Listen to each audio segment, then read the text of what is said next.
Tingnan nyo guys, pansinin nyo, nanlalagas yung balahibo. So, may isi-share ako sa inyo guys para mabuwas-buwasan yung pag-worry nyo. So, itong inahin ko na to ay 17 days mula na AI. So, naglulugon siya guys, tingnan nyo ha. Yan. So, kita nyo. Ayan. So, ang lambot lang oh, ang lambot lang, naglulugon siya. Kita nyo guys. So, ito guys, hindi po ito na iiwasan sa inahin. Kahit nga sa farm, nangyayari din to. Ayan. Ito, maganda ng katawan nito. Yan. Kita nyo. Tapos pinibigyan ko na rin ng sisikal yan. Pero maganda ang katawan. So, nagtatanong kayo bakit naglulugon. So, ang paglulugon guys, nangyayari po talaga sa ating mga inahin.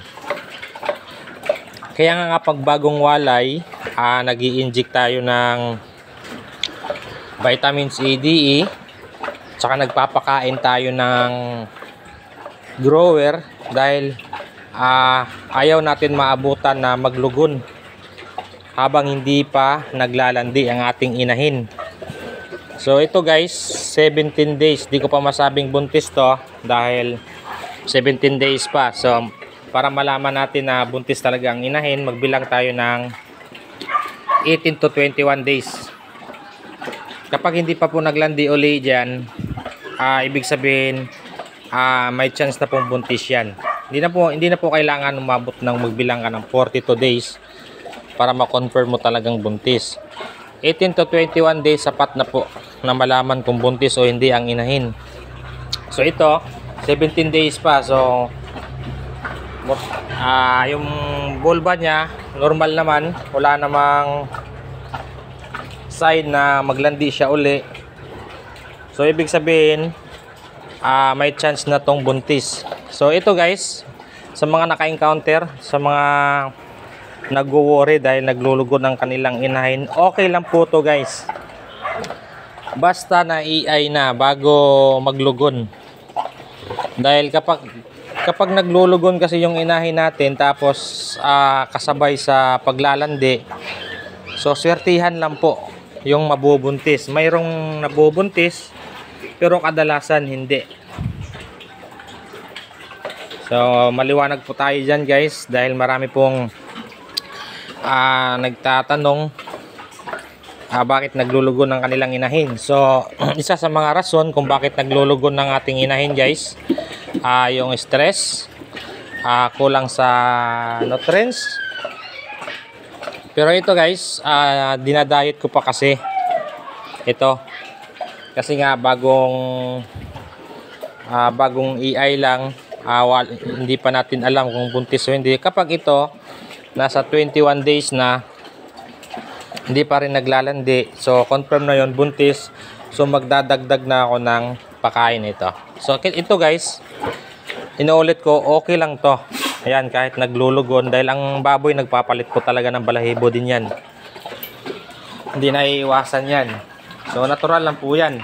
Ang atin lang kapag bagong walay, yung hindi naaabutan sa paglulugon, hindi magiging kasabay yung paglugon saka sa paglalandi. Dahil yun mahirapan talaga. So okay guys, sa mga naka-encounter ng ganito, 17 days simula EI, naglugon siya. Ayan nyo guys.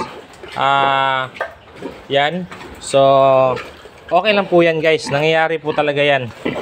Ang importante, ginagawa natin yung best natin para sa inahin mabubuntis. So i-update ko kayo na ito guys kapag nasa 21 days na. So yan guys, sample ko sa inyo. Okay lang po yan. Nangyayari po yan. Huwag mga ganyan. Kahit sa farm, kahit pa sa ibang bansa na farm, nangyayari po talaga. Hindi na iiwasan yan.